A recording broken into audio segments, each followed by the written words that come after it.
Have you ever wondered why, no matter how many hours you sleep, you still wake up feeling drained? Why your body feels heavy before your feet even touch the floor? Why the first thought in your mind is already about how tired you are? This isn't about sleep. Not really. This is about something far deeper, something that lives beneath the surface of your conscious awareness, something that has been draining you long before you closed your eyes last night. Most people spend their entire lives searching for energy in the wrong places. They drink more coffee, they take vitamins, they force themselves through another workout, hoping it will shake off the heaviness. But the exhaustion remains. It clings to them like a shadow. Because true exhaustion doesn't come from your muscles. It doesn't come from lack of sleep. It comes from a profound disconnection from your vital energy, the very force that animates your existence. Let me ask you something. When was the last time you woke up feeling truly alive? Not just awake, but alive, electric, ready to meet the day with curiosity and presence.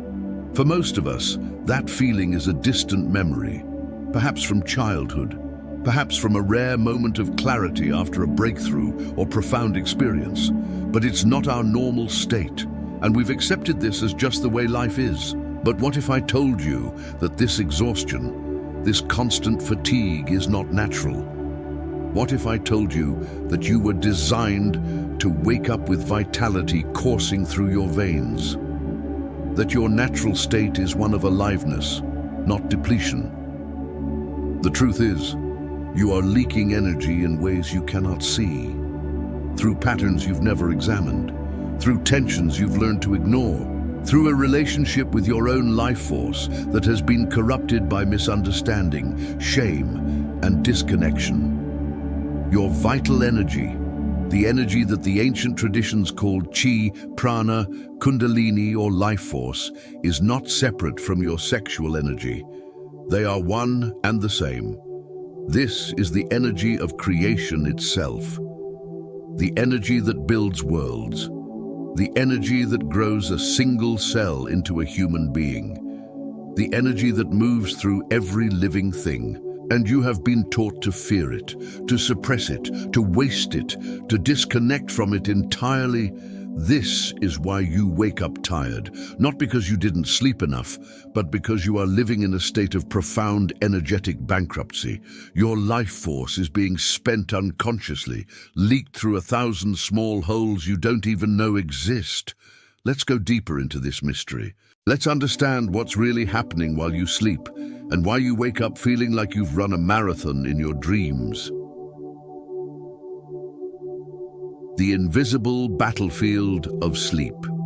When you close your eyes at night, you believe you are resting.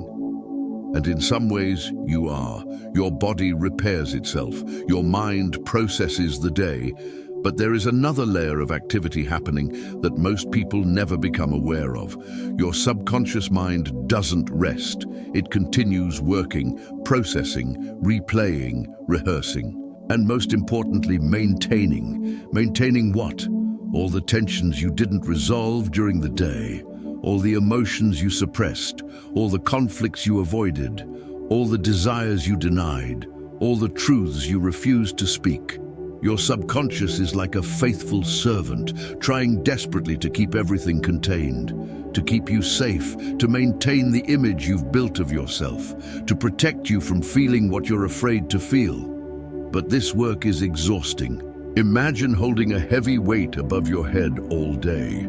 Your arms would burn, your muscles would shake, eventually you would collapse. This is what your nervous system is doing every single day, holding, controlling, suppressing, and at night it continues. You wake up tired because your system never truly rests. It cannot rest when it is constantly defending against your own life force. Think about this. What happens when you feel a surge of sexual energy during the day? For most people, there is an immediate response: tension, judgment, distraction. The energy is either indulged unconsciously or suppressed violently. Rarely is it simply felt, understood, and directed. This same dynamic plays out with all forms of vital energy: anger, joy, creativity, desire, grief, power. We have been trained to control our energy rather than channel it, to fear our aliveness rather than celebrate it, to see our vitality as something dangerous that must be managed. And so we build internal structures of tension, layers upon layers of holding, muscular tension, shallow breathing, emotional numbness, mental loops. All of this requires energy to maintain, enormous amounts of energy. By the time you go to bed, you are not just physically tired, you are energetically depleted. Your system has been working overtime just to keep you contained, to keep you from feeling too much, from being too alive, and then in sleep, the subconscious continues its work. It replays the day, it rehearses tomorrow's anxieties, it maintains the walls you've built around your heart. It keeps the lid on everything you're afraid might overflow. This is not rest. This is survival. You wake up tired because you are at war with yourself. And war is exhausting. But here's the beautiful truth that changes everything. It doesn't have to be this way. The forgotten truth about vital energy. There is an understanding that has been lost in modern life, an understanding that was once common knowledge in ancient civilizations, from the Taoists in China to the Tantrics in India to the mystery schools of Egypt and Greece. They all knew this one fundamental truth: sexual energy and life force are the same energy. This is not metaphorical. This is literal. The energy you feel as sexual arousal, that tingling aliveness, that magnetic pull, that creative fire, this is your vital energy in its purest form. It is the same energy that heals your body, the same energy that fuels your creativity, the same energy that gives you charisma and presence, the same energy that connects you to the universe itself. In the Taoist tradition, they called this Jing, the essence, the foundation of all vitality. They understood that this energy could be cultivated, refined, and circulated throughout the body to create health, longevity, and spiritual awakening. In the yogic tradition, they called it Kundalini, the coiled serpent of energy sleeping at the base of the spine. When awakened and properly channeled, this energy rises through the chakras, transforming consciousness and opening doorways to higher states of awareness. In the Western alchemical tradition, they spoke of the prima materia, the base substance that could be transmuted into gold. This was never about literal metal. It was always about the transmutation of sexual energy into spiritual illumination. Every true spiritual tradition has understood this, but somewhere along the way, we forgot. Or perhaps we were taught to forget. We were taught that sexual energy was something base, something shameful, something to be hidden, controlled, or indulged only in specific, sanctioned ways. We were taught to disconnect from our bodies, to live in our heads, to see our physical desires as obstacles to spiritual growth rather than the very fuel for transformation. And in this forgetting, we lost access to our power, our vitality, our aliveness. Because when you disconnect from your sexual energy, you disconnect from your life force. And when you disconnect from your life force, you begin to die slowly, not physically at first, but energetically, emotionally, spiritually. You become a ghost moving through life, going through the motions, feeling less and less, wanting less and less, until one day you wake up and realize you can barely remember what it feels like to be truly alive. This is the crisis of modern existence. Not a lack of information, not a lack of opportunity, but a profound disconnection from the very energy that makes life worth living.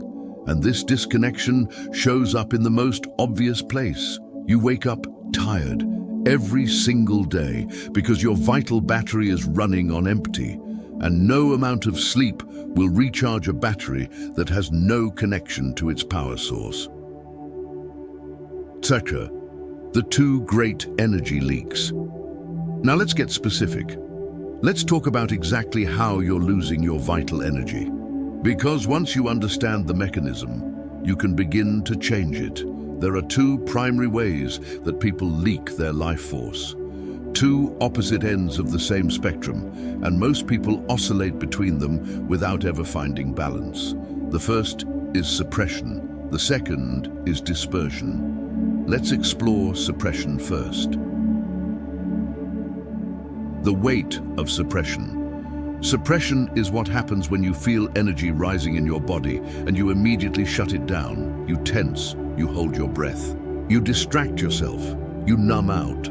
This happens most commonly with sexual energy, but it happens with all forms of vital energy: anger, joy, creativity, spontaneity, authenticity.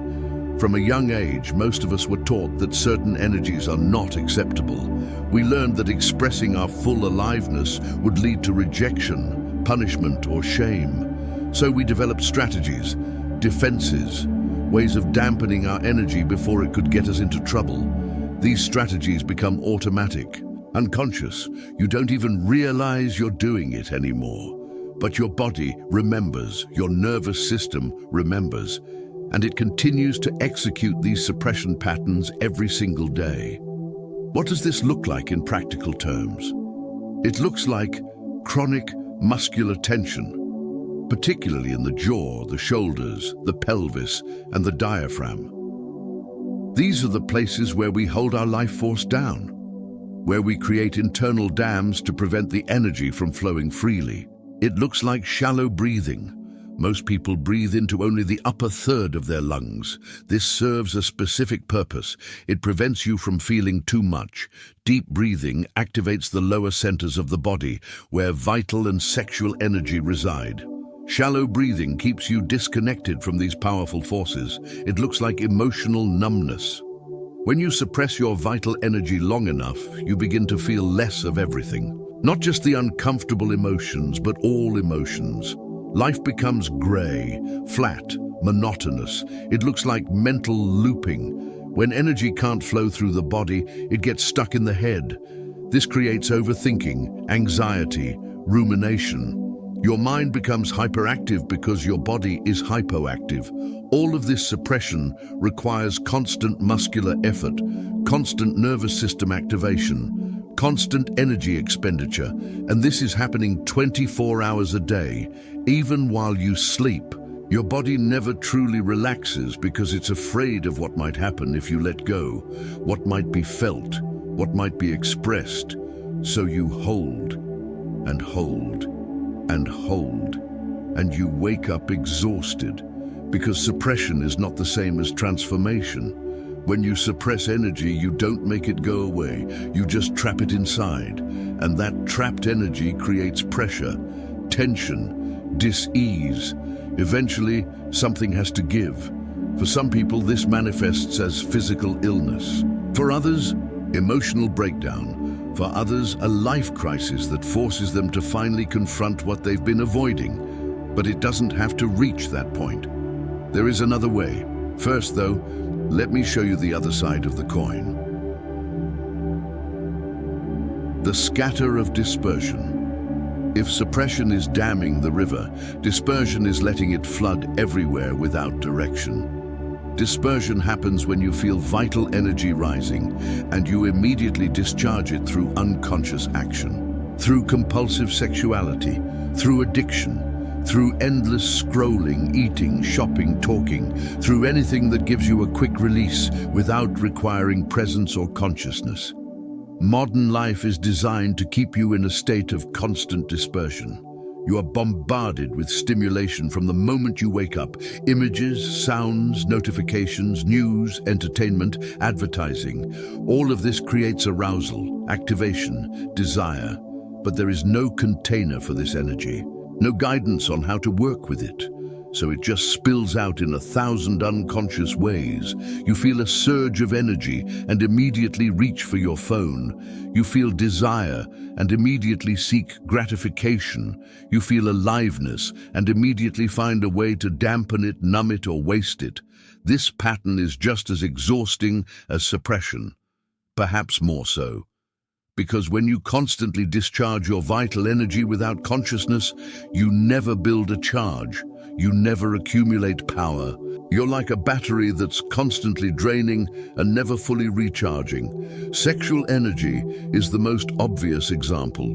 When vital energy is unconsciously discharged through compulsive sexuality or pornography, the results are immediate and devastating to your overall vitality. You feel temporarily relieved, the pressure is gone, but within hours you feel depleted, unmotivated, flat, tired. This is not because sexuality is wrong. It's because unconscious discharge of sexual energy is one of the fastest ways to drain your life force. The ancient Taoist masters understood this deeply. They developed elaborate practices around conserving and circulating sexual energy precisely because they recognized it as the root of all vitality.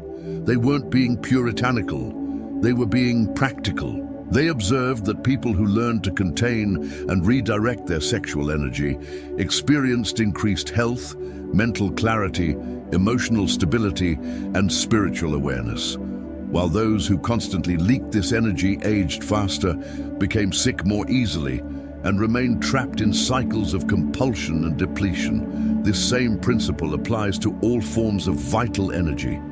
When you constantly scatter your attention, your creativity, your enthusiasm, your power, you exhaust yourself. You wake up tired because you spent yesterday's energy unconsciously. You leaked it through 1,000 small actions that gave you nothing in return. The good news is that both suppression and dispersion can be transformed. There is a third way, a way of working with your vital energy that doesn't require you to either trap it or waste it. But first, you need to understand what's happening at an even deeper level. Chatursu, the subconscious programs that drain you. Beneath all the suppression and dispersion, there are subconscious programs running.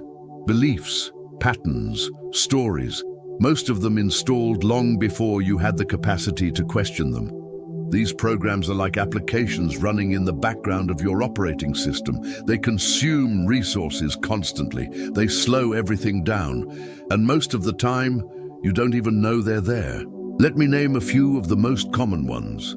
I am not enough. This is perhaps the most universal program, the belief that in your natural state you are somehow deficient, that you need to prove yourself, improve yourself, become someone different than who you are. This program creates constant striving, constant self-judgment, constant comparison, and constant energy expenditure. You wake up tired because you went to bed not enough, and you woke up still not enough. And your entire day will be spent trying to become enough, which is impossible, because the program itself is the problem, not you. My desires are wrong. This program teaches you to distrust your own life force, to see your natural impulses, especially your sexual impulses, as evidence of something broken in you. This creates a split, a war between who you are and who you think you should be. And wars are exhausting. You spend enormous energy trying to control, hide, or fix your desires instead of understanding and channeling them. I must always be in control.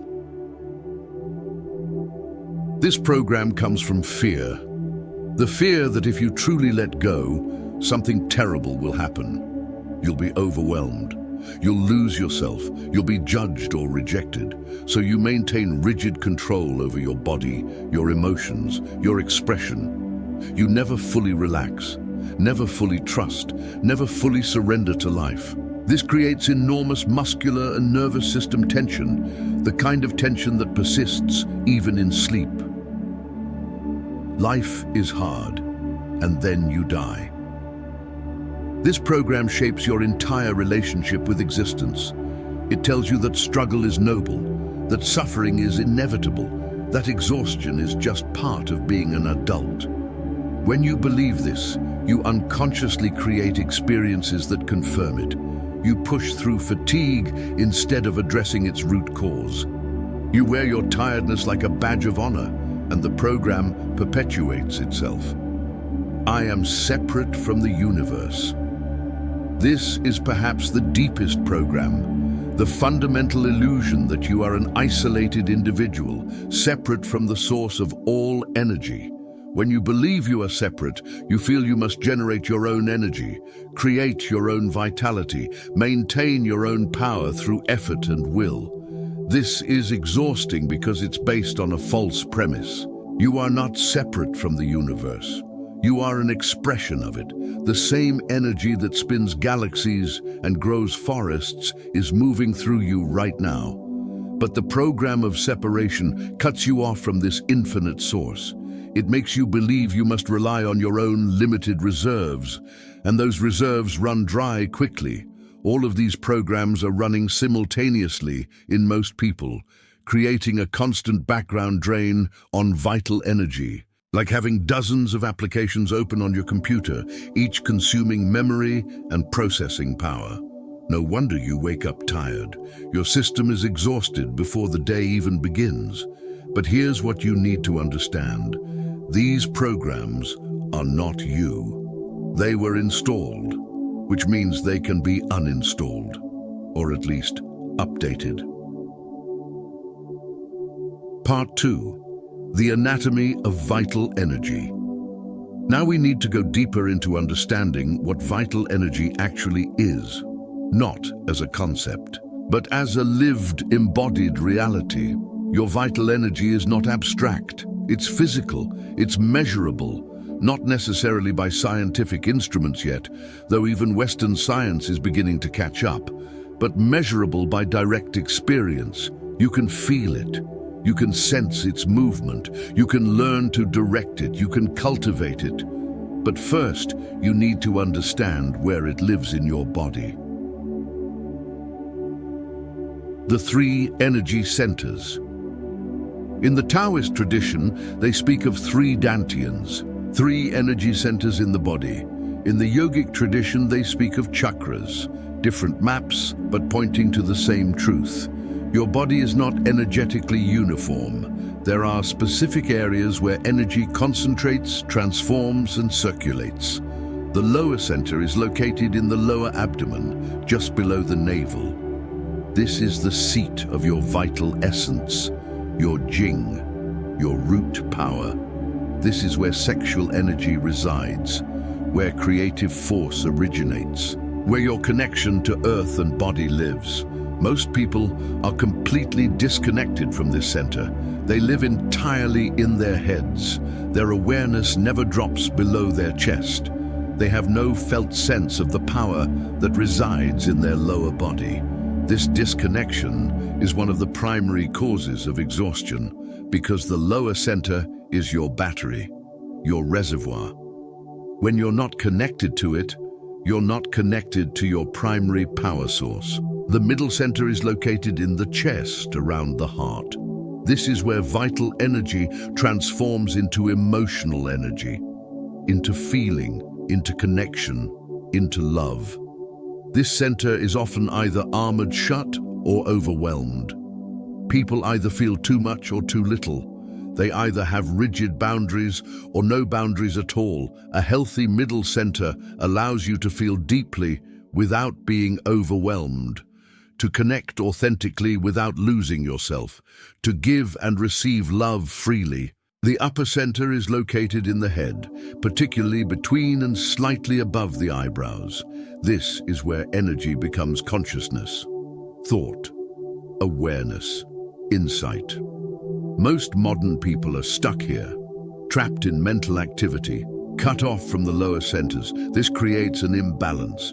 All the energy goes up and stays up. You think too much, dream too much, worry too much, but you don't feel enough. You don't act enough. You don't embody enough. True vitality requires all 3 centers to be awake and connected. Energy needs to be able to flow freely between them, to circulate, to transform. When the lower center is awake, you have power, stability, and creative force. When the middle center is awake, you have emotional intelligence, compassion, and authentic connection. When the upper center is awake, you have clarity, insight, and wisdom. And when all three are connected, you have integrated presence. You become a full human being, fully alive, fully here. This is the state you were designed for. This is your natural condition, not exhaustion, not depletion, but vital wholeness. The energy pathways. Energy doesn't just sit in these centers, it moves, it flows along specific pathways in the body. In Chinese medicine, these are called meridians. In yogic anatomy, they're called nadis.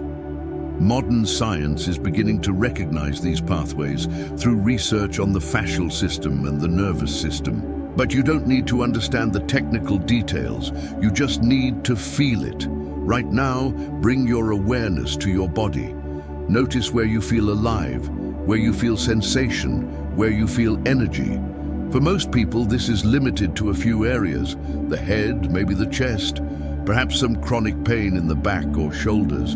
But your entire body is supposed to be alive.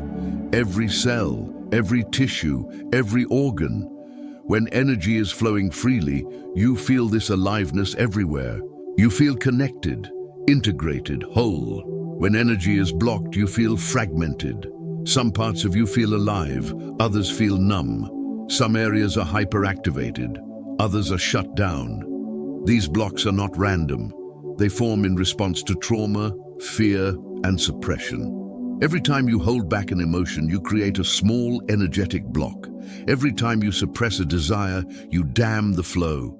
Every time you tense against life, you create resistance. Over years and decades, these small blocks accumulate. They become chronic patterns, structural holdings in the body. The jaw clenches to hold back anger or unsaid words. The shoulders rise and tighten to protect the heart. The pelvis tilts and locks to shut down sexual feeling. The diaphragm freezes to prevent deep breathing and deep feeling. These holdings are not conscious. They're automatic, but they require constant muscular effort to maintain. And that effort is exhausting.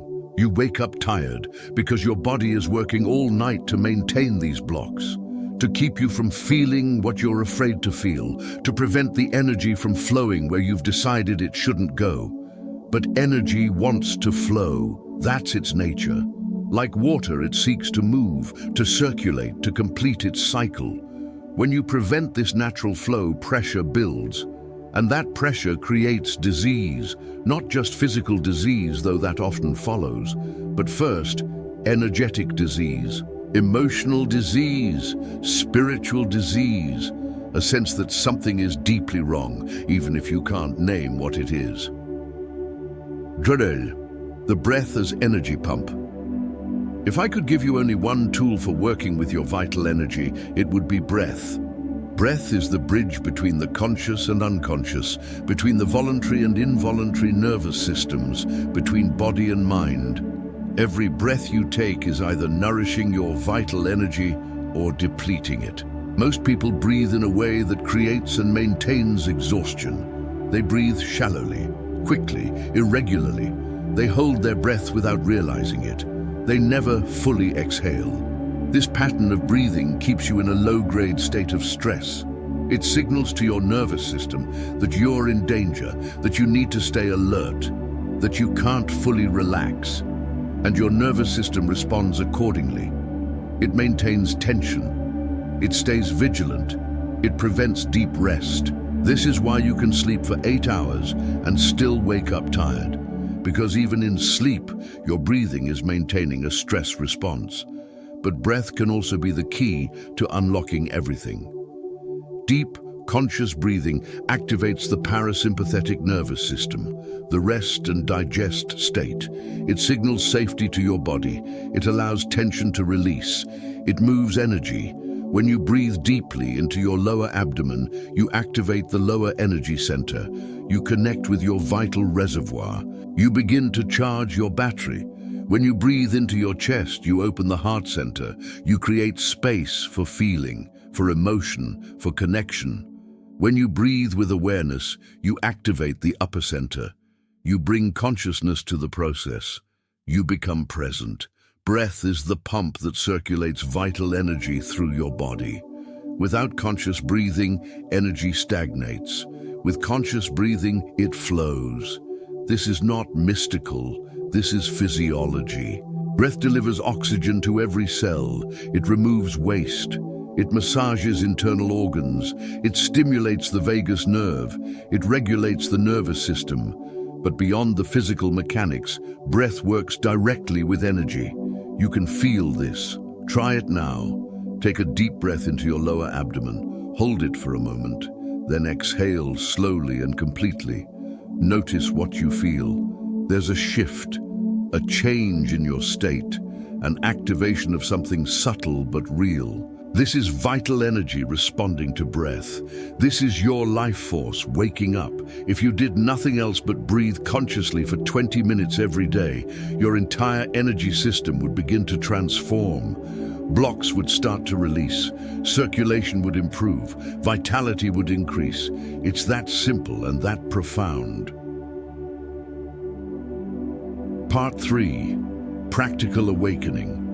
Now we move from understanding to practice, from concept to embodiment, because knowledge without application changes nothing. You can understand everything I've shared so far and still wake up tired tomorrow if you don't begin to work with your energy directly.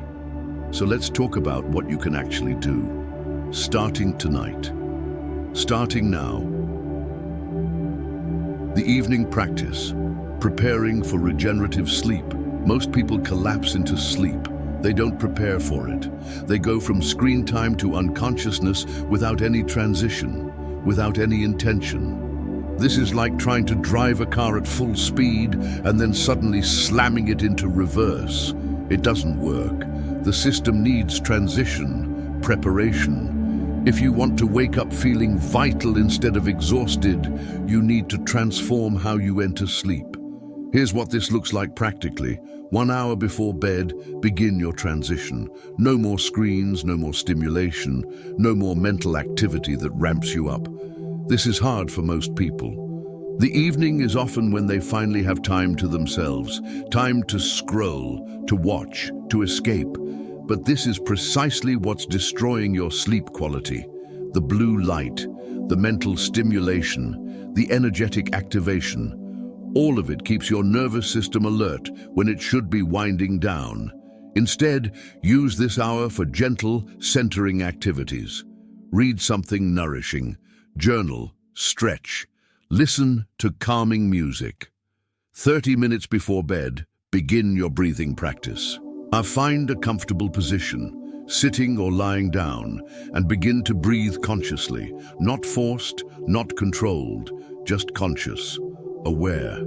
Breathe into your lower abdomen. Feel it expand on the inhale. Feel it soften on the exhale. Let the breath be slower than usual, deeper than usual, but natural, not strained. As you breathe, scan your body. Notice where you're holding tension. Don't try to fix it. Just notice it. Bring breath to those areas. Imagine the breath massaging them from the inside. Pay special attention to your jaw, your shoulders, your pelvis, and your belly. These are the primary holding patterns for most people. With each exhale, imagine releasing tension, letting go, softening. You don't have to make it happen, just intend it. Allow it. As you breathe, set an intention for your sleep. Not a demand, not a goal, just a gentle intention. May my body restore itself tonight. May my energy replenish while I rest. May I release what no longer serves me. May I wake with vitality and clarity. Speak these words in your mind or out loud. Feel them, mean them, let them sink into your subconscious. Your subconscious is listening, it's always listening, and it responds to clear, repeated intentions. Before you lie down to sleep, complete your day energetically. This is crucial. Most people take the entire day to bed with them. All the unfinished conversations, all the unresolved emotions, all the things they didn't say or do. This mental and emotional baggage becomes background processing that drains you all night long. So create a simple closing ritual. You can do this lying in bed. Mentally review your day, not in detail, just touching the main moments. And with each one, acknowledge it and let it go. I acknowledge what happened today. I release it. It is complete. If there are specific things weighing on you, speak them consciously. I'm worried about that conversation tomorrow. I acknowledge this worry. I choose to trust that I will handle it when the time comes. For now, I release it. I'm angry about what happened earlier. I acknowledge this anger. Tomorrow, I will decide how to address it. For now, I let it rest. This isn't about suppressing or denying. It's about consciously choosing to set things aside for the night, to give yourself permission to stop processing. Your subconscious needs to know that it's okay to rest, that you're not abandoning your responsibilities, just setting them down for a few hours. Finally, as you drift towards sleep, bring your awareness to your heart center. Place your hand on your chest, if that helps. Feel gratitude for your body, for the bed beneath you, for the breath moving through you, for the opportunity to rest. Gratitude is one of the most powerful states you can enter sleep in. It signals safety, abundance, completeness. When you feel grateful, your nervous system relaxes. Your energy stops leaking out toward worry or desire. It settles into the present moment. And from this settled state, sleep becomes truly regenerative. The night work. What happens while you sleep now? Here's something most people don't know. You can work with your energy even while you sleep. Your subconscious can be directed to heal, restore, and integrate. This isn't about lucid dreaming, though. That can be part of it. This is about programming your subconscious before sleep with clear intentions. The subconscious mind is incredibly powerful. It controls all your automatic functions. It processes your experiences. It heals your body. It organizes your memories. It integrates your learning. But it also responds to conscious direction, especially in the liminal state between waking and sleeping. This is why the evening practice I just described is so important. You're not just relaxing your body, you're giving instructions to your subconscious. When you set the intention, may my energy replenish while I rest, you're not just wishing, you're directing your subconscious to prioritize energy restoration during sleep.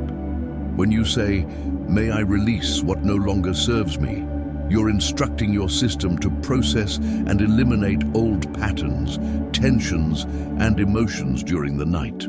Your subconscious takes these instructions seriously. It will work on them while you sleep. This is why people often wake up with solutions to problems they couldn't solve while awake. Why emotional clarity comes after sleep. Why the body heals faster when rest is deep. The subconscious is working, processing, integrating, restoring, but it works much more effectively when you give it clear intentions rather than leaving it to default patterns. By default, most people's subconscious spends the night maintaining all their daytime tensions and running all their background programs. But when you intentionally direct it toward restoration, release, and renewal, everything changes. You begin to wake up different, not immediately. This isn't magic, but gradually, consistently. Your sleep becomes deeper, your dreams become clearer, your energy upon waking becomes more stable. That is in the morning practice, awakening your vital force. How you wake up is just as important as how you fall asleep. The first moments of consciousness set the tone for your entire day. Most people wake up in a state of resistance. The alarm goes off, and immediately the mind starts complaining. I don't want to get up. I'm still tired. I don't want to face this day. This resistance creates energetic friction. You're fighting against life from the very first moment. And that fight exhausts you. Instead, try this. Before you open your eyes, before you move, bring awareness to your breath. Take 3 slow, deep breaths. Feel your body. Feel the aliveness that's already present. You don't have to feel great. You don't have to feel energized yet. Just feel what is. As you breathe, remember your intention from the night before. Recall that you set an intention to wake with vitality, to be restored, to be renewed. Check in. How do you actually feel? Without judgment, without the story of "I'm always tired." Just direct experience. What's true right now? You might be surprised. When you drop the expectation and the story, you might find there's more energy present than you assumed. Before you get up, do a simple energy circulation practice. This takes less than 5 minutes, but it can transform your entire day. Lying in bed, place one hand on your lower abdomen and one hand on your chest. Breathe deeply into your lower hand. Feel the belly rise. This activates your lower energy center. As you inhale, imagine drawing energy up from the earth, through your body, into your belly.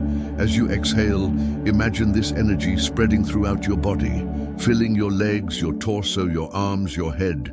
Do this for several breaths. You're literally waking up your energy body, activating circulation, bringing vital force online. Then, before you reach for your phone, before you start thinking about your to-do list, set your intention for the day. Not goals, not tasks, intention. Today, I move through my life with presence and vitality. Today, I honor my energy and use it wisely. Today, I stay connected to my vital force.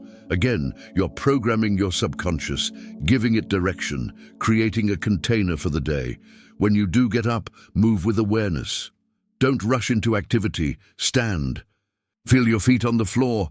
Feel the vertical line of your body. Feel yourself as a conduit between earth and sky. This sounds mystical, but it's intensely practical. When you feel yourself as connected to the ground beneath you and the space around you, your entire nervous system relaxes. You stop feeling like an isolated, limited individual, desperately trying to generate enough energy to make it through the day.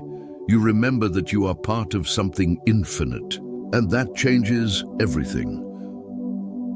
Daily practices, cultivating vital energy beyond the evening and morning practices.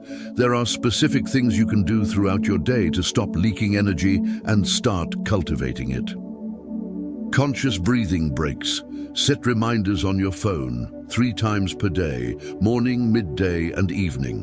When the reminder goes off, stop what you're doing. Take 2 minutes to breathe consciously.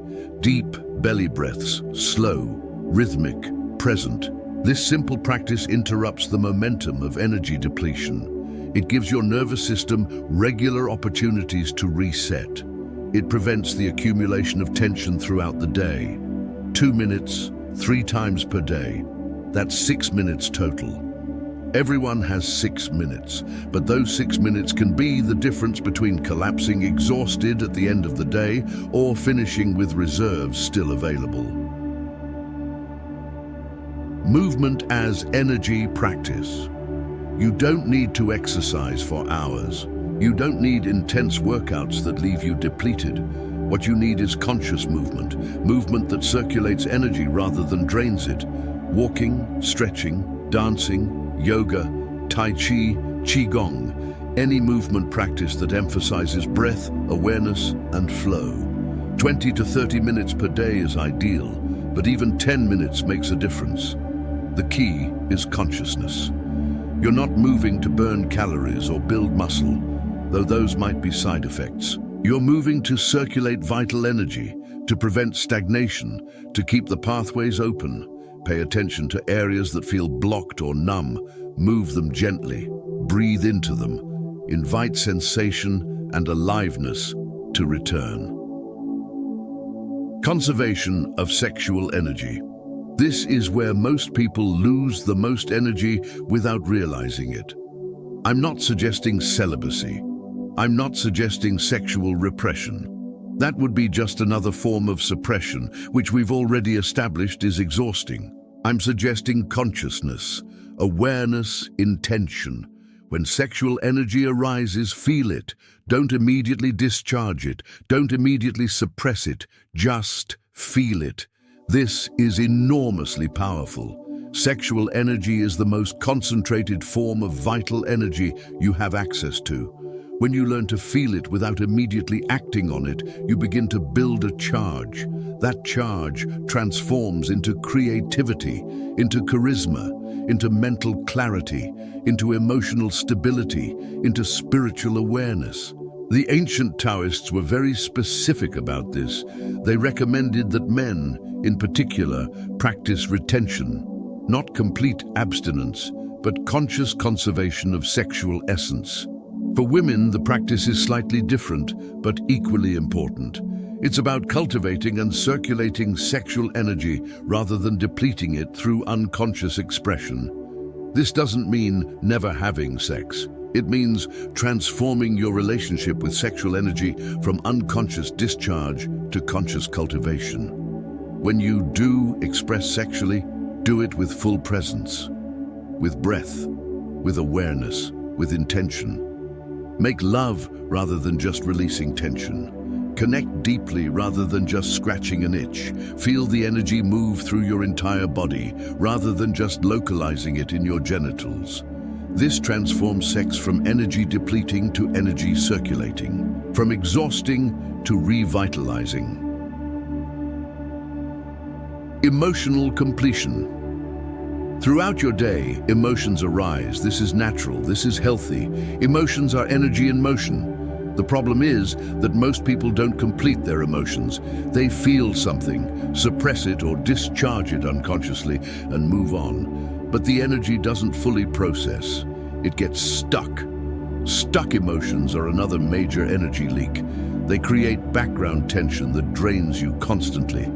So practice emotional completion. When an emotion arises, give it space. If you feel anger, find a private moment to express it fully, not at someone. Just express it. Breathe into it. Let it move through you. Make sounds if you need to. Move your body. Let the energy complete its cycle. If you feel sadness, let yourself cry, fully, until the tears stop naturally. Don't cut it short. Don't distract yourself. Complete the feeling.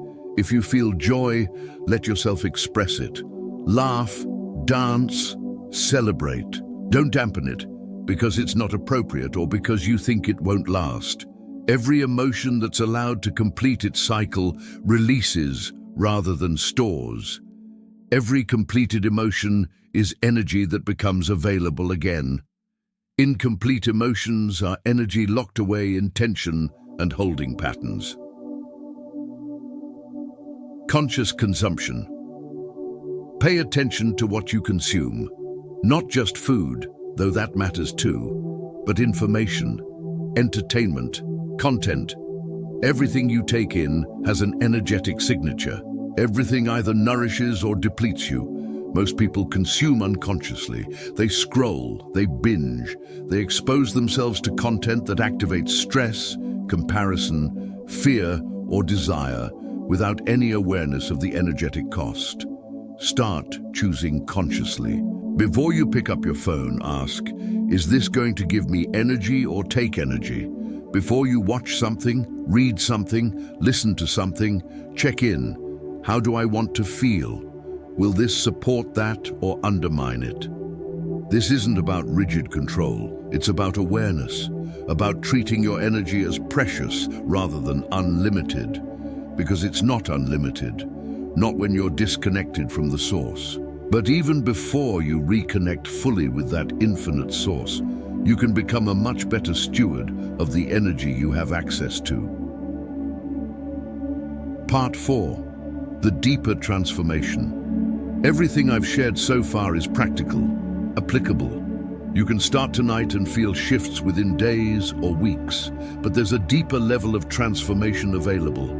A level that addresses the root cause rather than just managing symptoms. Because ultimately you wake up tired every single day because you've forgotten who you are. You've forgotten that you are not just this body, this personality, this collection of roles and responsibilities. You are consciousness itself. You are life force embodied. You are the universe experiencing itself in human form. This is not philosophy. This is not belief.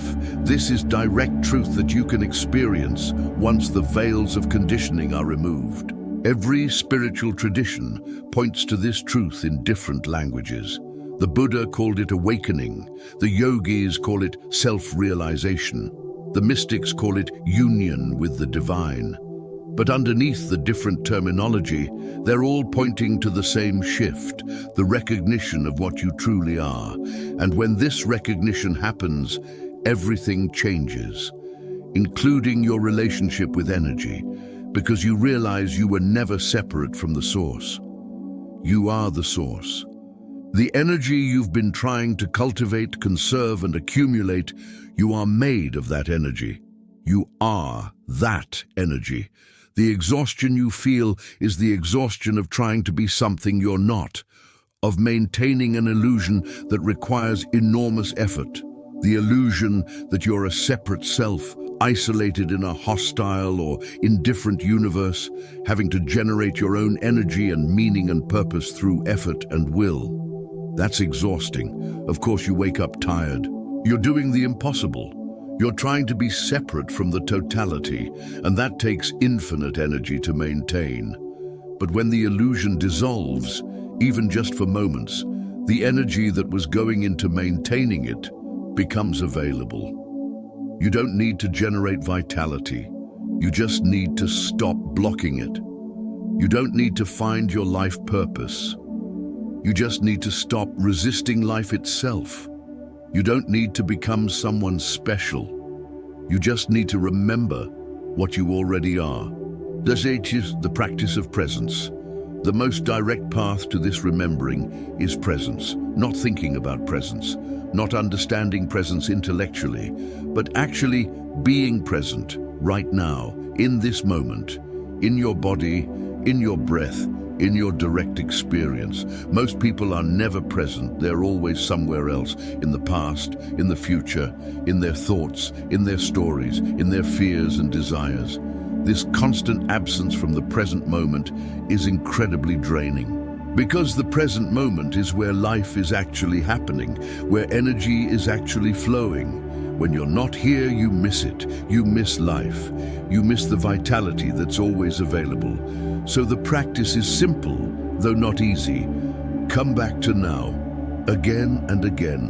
Whenever you notice you've drifted, come back to breath, come back to sensation, come back to direct experience without interpretation. This moment, this breath, this sensation, this is where your vital energy lives, not in your thoughts about yesterday or tomorrow, not in your stories about who you are or what you need. Here, now. When you're truly present, you can't be exhausted. Exhaustion exists in time. It's about what you did yesterday and what you have to do tomorrow. But this moment, right now, requires no effort. It simply is, and you are. And in that recognition, there's a rest deeper than sleep. A vitality more fundamental than any energy practice. This is the ultimate secret, the one all the techniques and practices are designed to lead you to. You are not tired, you've just been absent from yourself. Come home. Chatusan, working with resistance. Of course, the moment I say, just be present, your mind probably offers resistance. That's too simple. That won't solve my actual problems. I don't have time for this spiritual stuff. I need practical solutions. This resistance is important to understand. It's not actually coming from you. It's coming from the programs we talked about earlier, the conditioning, the patterns. Those patterns have a vested interest in keeping you identified with them. Because if you wake up to what you truly are, they lose their power, so they create resistance. They make presence seem difficult, impractical, or insufficient. They keep you searching for the next technique, the next solution, the next thing that will finally give you the energy you're looking for. And all the while, what you're looking for is what's looking. The awareness that notices your tiredness is itself never tired. But I'm not saying you should abandon all practices. The practices are useful. They create conditions that support presence. They release tensions that block your recognition of what you are. Just don't make the practices into another project, another thing you have to do to become enough. Do them because they feel good, because they honor your body, because they support your natural vitality. But know that the vitality you're supporting is already there, already whole, already complete. You're not building something new. You're removing what's covering what's already here. The cosmic connection. Now let's talk about something that might sound strange to rational minds, but is absolutely essential to understanding vital energy. You are not separate from the universe. This is not metaphor. This is physics. Every atom in your body was forged in the heart of a star. You are literally made of stardust. The same forces that move galaxies move through your cells. The same energy that powers the sun powers your body. The same intelligence that orchestrates the migration of birds and the blooming of flowers orchestrates your healing and growth. You are not observing the universe. You are the universe observing itself. When you feel cut off, isolated, alone, that's an illusion. A very convincing illusion, but an illusion nonetheless. In reality, you are intimately connected to everything. Every breath you take connects you to every other breathing being. Every atom in your body is in constant exchange with the environment. You are not a closed system. You are an open process. Energy is constantly flowing into you and out of you.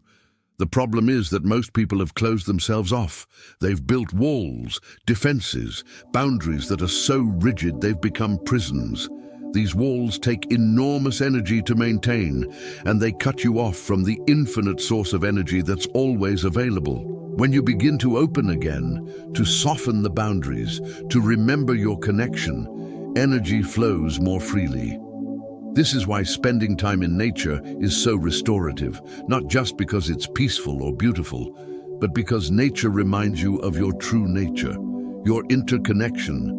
When you stand beneath a tree and truly feel it, when you put your bare feet on the earth and actually sense it, when you look at the stars and let yourself feel the vastness, something shifts. The illusion of separation weakens and energy flows. This is not mystical woo-woo. This is about opening yourself to what you've closed yourself off from. The universe is not withholding energy from you. You've been withholding yourself from the universe. Sexual energy as cosmic force. Let's return to sexual energy one more time, but from this cosmic perspective. Sexual energy is not just about reproduction. It's not just about pleasure. It's not just about relationship. Sexual energy is creative force. It's the same energy that creates galaxies, that grows plants, that generates new life. In your body, this energy doesn't just create babies, it creates everything. Ideas, art, businesses, relationships, healing, transformation. This is why all the ancient traditions were so focused on it. They recognized that sexual energy, when refined and directed, becomes spiritual energy, becomes consciousness itself. The Kundalini yogis speak of this energy lying dormant at the base of the spine. When awakened and properly guided, it rises through the central channel, activating each energy center, transforming consciousness. The Taoists speak of Jing, transforming into Qi, transforming into Shen, essence becoming energy, becoming spirit. The Christian mystics spoke of transfiguration. The alchemists spoke of turning lead into gold. Different languages, same process. The transformation of base energy into refined consciousness. And this process begins with your relationship to your vital sexual energy. When you relate to it as something shameful to be suppressed or as something compulsive to be indulged, you miss its true potential. But when you relate to it as sacred, as powerful, as creative force, you can work with it consciously. You can feel it rising in your body, and instead of immediately discharging it, you can breathe it upward. You can circulate it. You can let it activate your heart center, your creativity, your consciousness. This is not about never having sex. This is about having sex consciously, or choosing not to have sex consciously. The key word is consciously. When sexual energy is unconscious, it drains you. When it's conscious, it transforms you. Nai, the practice of energy circulation. Let me give you a specific practice for circulating sexual energy. This is based on Taoist alchemy, but simplified for modern understanding. Find a time when you have privacy and won't be disturbed. Sit comfortably with your spine straight. Begin with breath.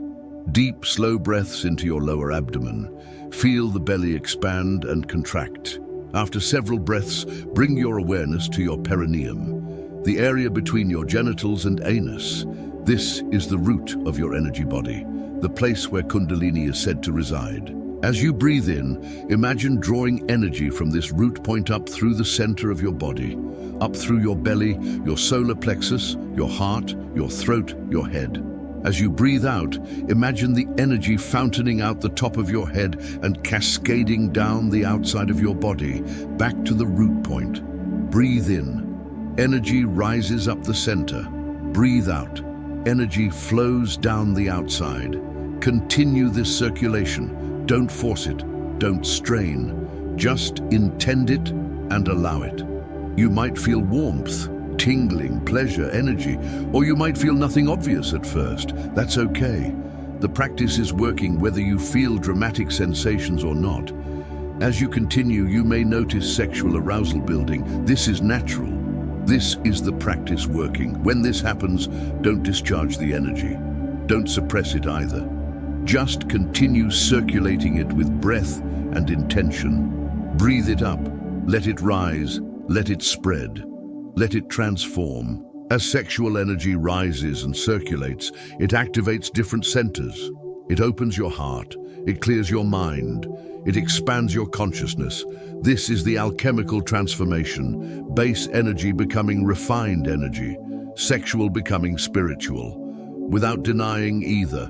Practice this for 10 to 20 minutes. When you're finished, sit in stillness for a few moments. Feel what's present. Notice any shifts in your state. Then go about your day. You'll find you have more energy, more clarity, more presence, more vitality.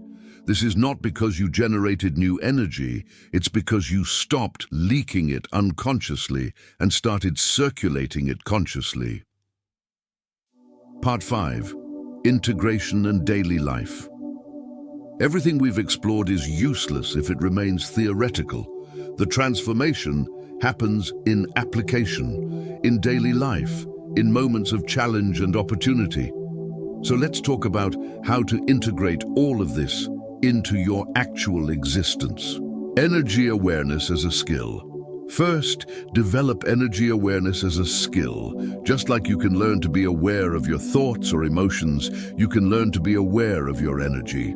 Throughout your day, check in. Ask yourself, how is my energy right now? Not, am I tired? That's too vague and too loaded with story. But where do I feel energy in my body? Where do I feel aliveness? Where do I feel blocked or numb? This is direct perception. Below the level of thought and interpretation, as you develop this skill, you'll start to notice patterns. You'll notice what activities drain you and what activities nourish you. You'll notice which thoughts and emotions leak energy and which ones cultivate it. You'll notice which relationships deplete you and which ones energize you. This information is incredibly valuable because once you see clearly, you can choose differently. The power of one of the most important energy practices is learning to say no, to protect your vital force by not dispersing it in directions that don't serve you. Most people are exhausted because they say yes to everything, every request, every opportunity, every obligation. They do this from a place of fear, fear of rejection, fear of missing out, fear of being seen as selfish or lazy. But this indiscriminate yes depletes your life force. It scatters you. It prevents you from having enough energy for what truly matters. Learning to say no is not about being harsh or selfish. It's about honoring your energy as finite and precious. When someone asks something of you, check in with your body. Does this request feel expansive or contracting? Does it generate energy or drain energy? Your body knows. Before your mind can rationalize or justify, your body knows. Trust it. Say no to what depletes you, even if you can't fully explain why. Say yes to what enlivens you, even if it doesn't make logical sense. This is not about being irresponsible. You still honor your genuine commitments. You still show up for what matters, but you stop martyring yourself. You stop giving from empty. You stop pretending you have unlimited energy for everyone and everything. You become selective, boundaried, clear, and paradoxically, this makes you more available for what truly matters, because you're not exhausted by all the things that don't. Energy in relationship. Relationships are one of the primary places where energy is either nourished or drained. Some relationships are reciprocal. Energy flows both ways. You give and receive. You feel enlivened by the connection. Other relationships are one-directional. You give and give and give, and the other person takes and takes and takes. These relationships exhaust you, not because giving is bad, but because there's no balance, no reciprocity, no mutual nourishment. If you find yourself consistently exhausted after spending time with certain people, pay attention. This is information. It doesn't necessarily mean you need to end the relationship, but it might mean you need to establish boundaries, to limit your exposure, to stop giving more than is sustainable. This is not selfish. This is self-preservation. You cannot pour from an empty cup. And even more importantly, when you allow relationships to drain you completely, you're not actually helping anyone. You're creating dependency and resentment. True love, true connection, honors the energy of both people. It's mutual, reciprocal, enlivening. Seek out relationships that nourish your vital force. Relationships where you feel more alive, more present, more yourself. And gently release or transform relationships that consistently deplete you. Your energy is too precious to waste on people who don't honor it. Draws energy in work. Work is another major arena where energy is often drained unconsciously. Not all work is draining. Work that aligns with your purpose, that uses your gifts, that serves something meaningful. This kind of work can actually generate energy, even as it expresses energy. But work that's purely transactional, that doesn't engage your passion, that violates your values, this work exhausts you no matter how many hours you sleep. If you consistently wake up dreading your work, that dread is an energy drain that starts before you even get out of bed. Now, I understand that not everyone can immediately quit their job and pursue their passion. There are practical considerations, bills to pay, responsibilities to honor, but you can begin to shift your relationship with your work. You can find ways to bring more presence, more consciousness, more creativity into even mundane tasks. And you can begin taking steps, however small, toward work that honors your vital energy rather than depletes it. Because ultimately, you spend most of your waking hours working. If your work is killing your vitality, no amount of evening practices or morning rituals will fully compensate. You deserve work that enlivens you, work that calls forth your gifts, work that serves something you care about. This might take time to create, but it's worth pursuing, because your vital energy is too precious to sacrifice on the altar of mere survival. The gradual awakening. I want to be honest with you. Everything I'm sharing will not transform overnight. You might practice the evening ritual tonight and still wake up tired tomorrow. You might do the energy circulation practice and not feel immediate bliss. This is normal. This is okay. You're working with patterns that have been built over years, maybe decades.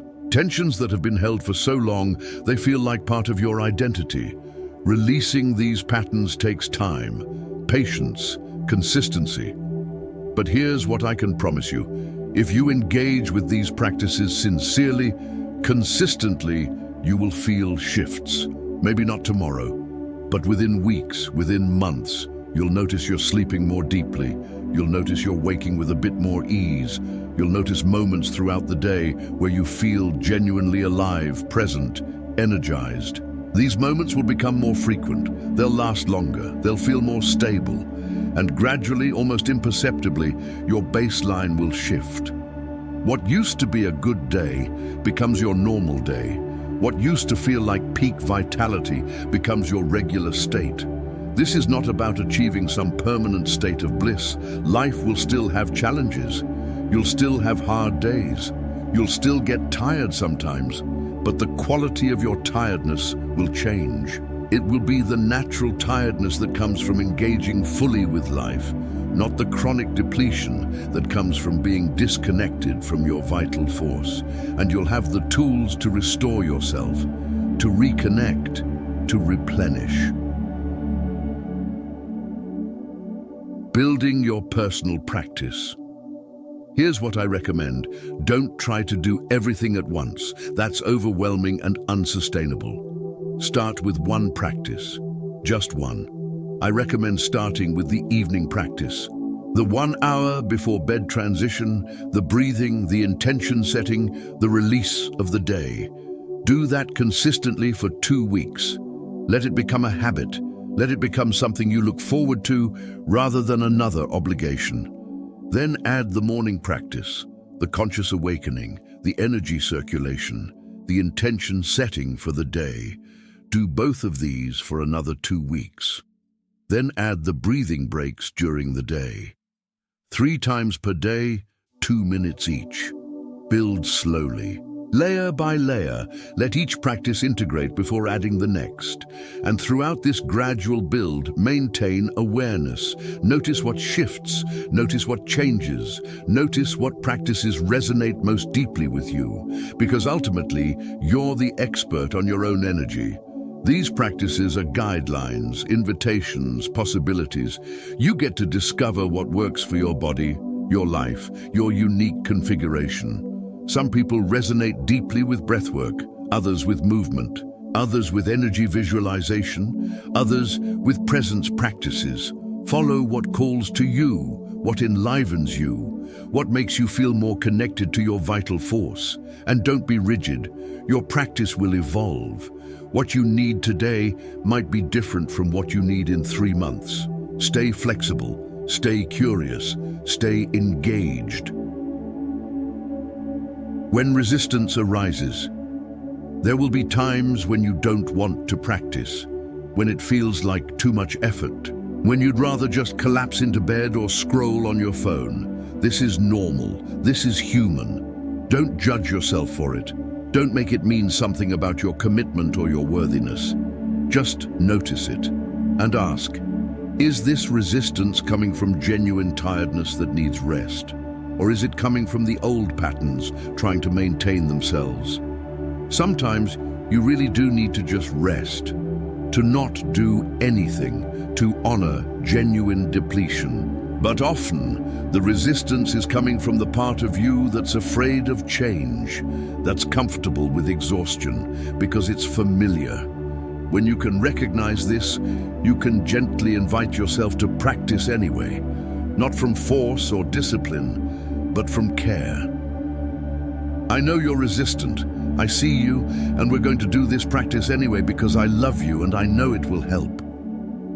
Speak to yourself with kindness, with compassion, like you would speak to a child who doesn't want to do something that's good for them.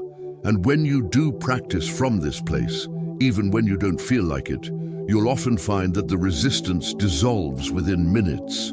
The practice itself creates the energy and motivation to continue. But if you're truly depleted, if you're genuinely ill or overwhelmed, give yourself permission to simply rest. No practice, no effort, just being. This is also part of honoring your vital energy. knowing when to engage and when to surrender. The role of community and support. While much of this work is personal and internal, it's also valuable to connect with others who are on a similar path.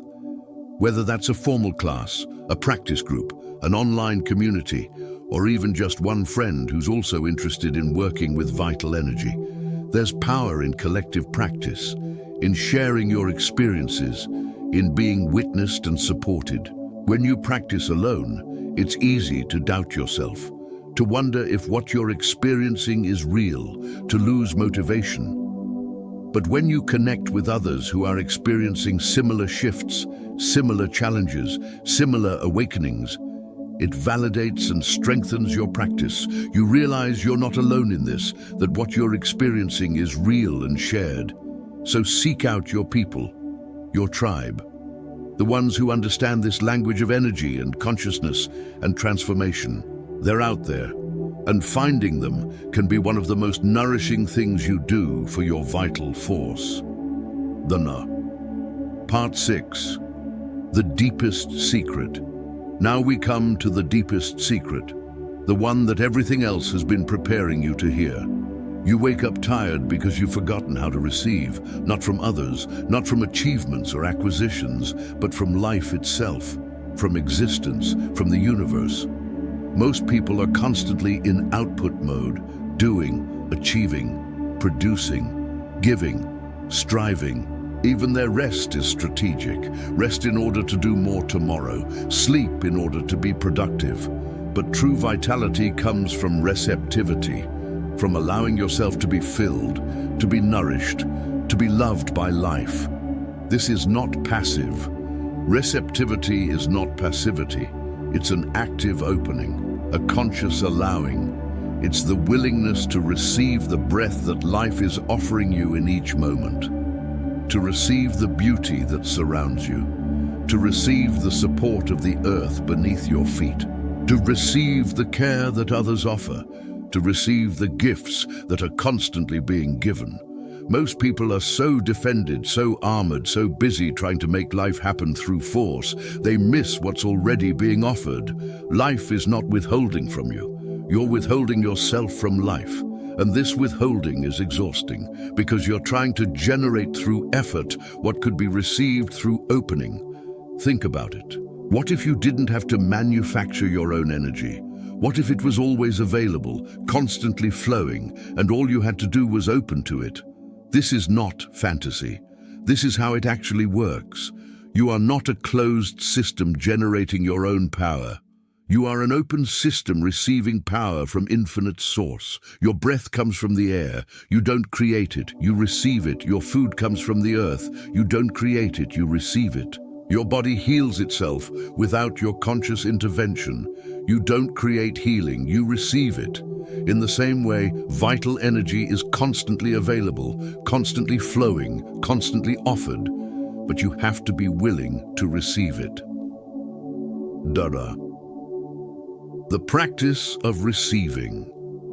Receiving is a practice, a skill, something you can cultivate.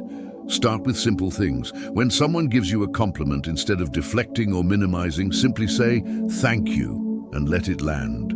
Receive it. Feel it. Allow yourself to be nourished by it.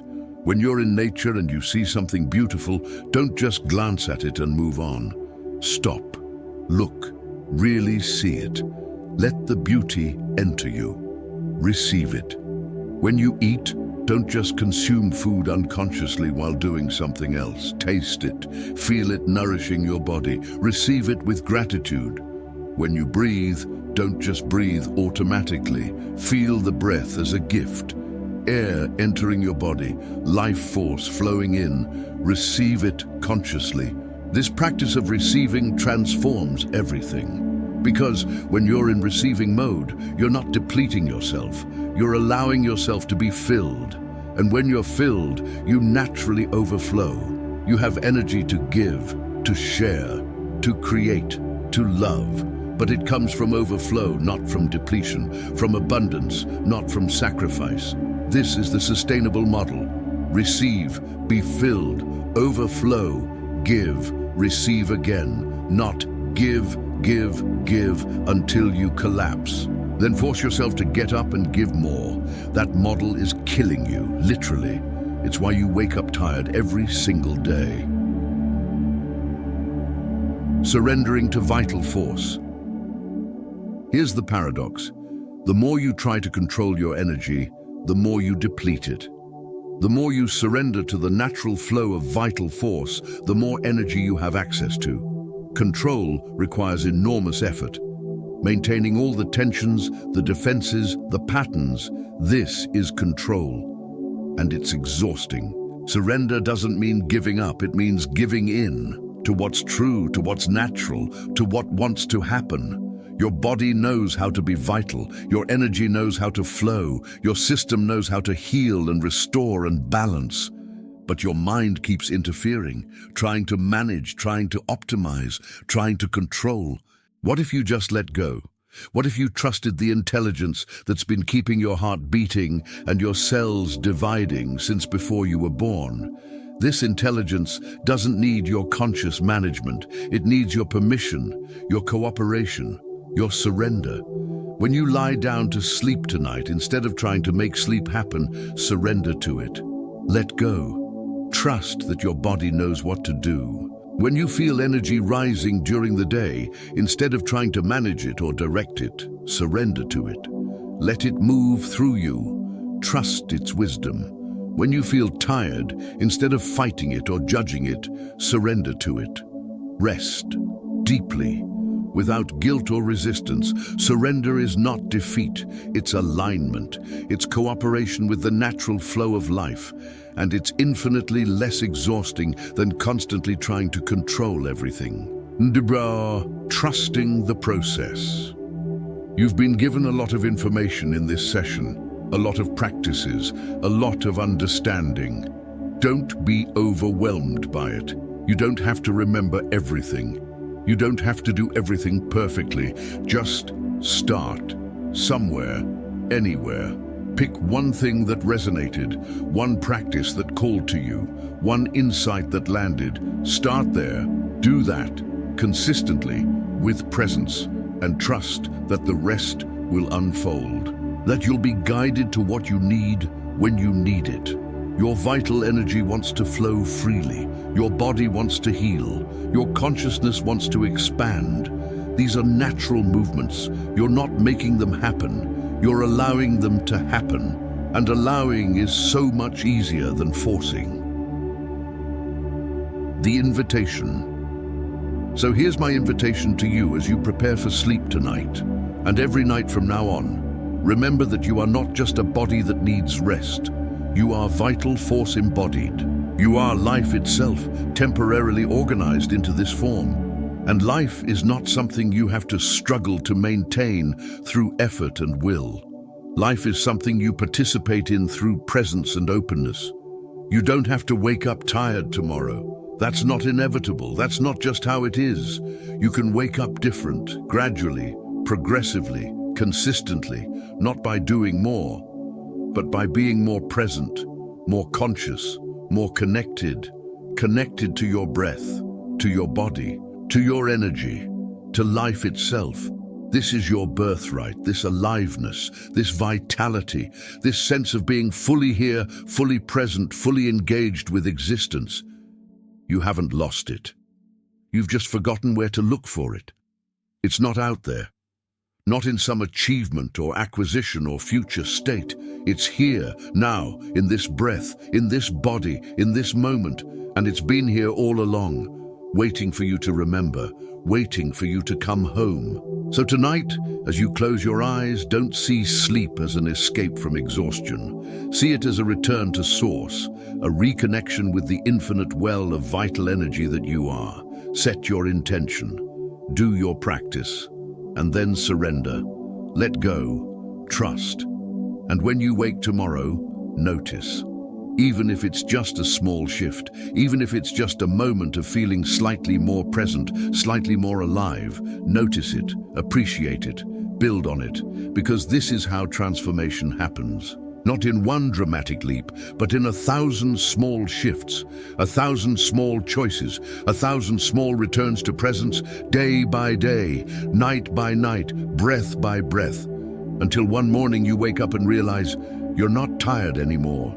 You're alive, truly alive, and you've been alive all along. You just forgot. Now you remember. Welcome home. Closing words. As we come to the end of this exploration, I want to leave you with something to anchor into your consciousness.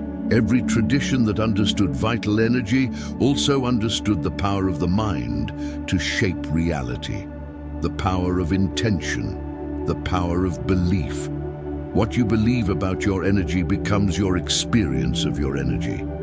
If you believe you're exhausted, you'll experience exhaustion. If you believe you're depleted, you'll experience depletion. But if you believe you're connected to an infinite source of vital force, if you believe your natural state is aliveness, if you believe rest truly restores you, you'll begin to experience that instead. This is not positive thinking. This is not denying what's true. This is recognizing that your beliefs create the lens through which you interpret every sensation in your body. The sensation you call tiredness is just sensation, neutral, without meaning until you interpret it. What if that sensation wasn't evidence of depletion? What if it was just your body asking for presence, for breath, for connection? What if tired was just a story you've been telling yourself so long you believe it's truth? I'm not saying you're not experiencing genuine challenges with your energy. You are. But I am saying that your interpretation of those challenges and your beliefs about what's possible shape your experience profoundly. So choose beliefs that serve you. Choose interpretations that empower you. Choose to see yourself as you truly are, infinite consciousness, having a human experience, connected to all of life, with access to all the energy you need. Not through force, not through effort, but through remembering, through opening, through receiving. Deal a blessing for your sleep. And now, as you prepare to close your eyes and enter the mysterious realm of sleep, receive this blessing. May your body rest deeply, releasing all tension held throughout this day. May your mind quiet gently, setting down all worries and concerns. May your heart open softly, feeling the love that surrounds you always. May your vital energy replenish fully, connecting you to the infinite source. May your sleep be regenerative, restorative, and peaceful. May your dreams be clear, meaningful, and healing. May you wake tomorrow with renewed vitality, fresh perspective, and deep peace. May you remember always that you are not separate from life, but an expression of life itself. And may this remembering bring you home to the aliveness that is your true nature. Rest well, sleep deeply, wake whole. You are loved, you are supported, you are never alone. The universe is breathing you, life is living you, energy is flowing through you, even now. Even as you drift into sleep, even in your deepest rest, you are held, you are safe, you are home. Good night, and welcome to the beginning of your awakening.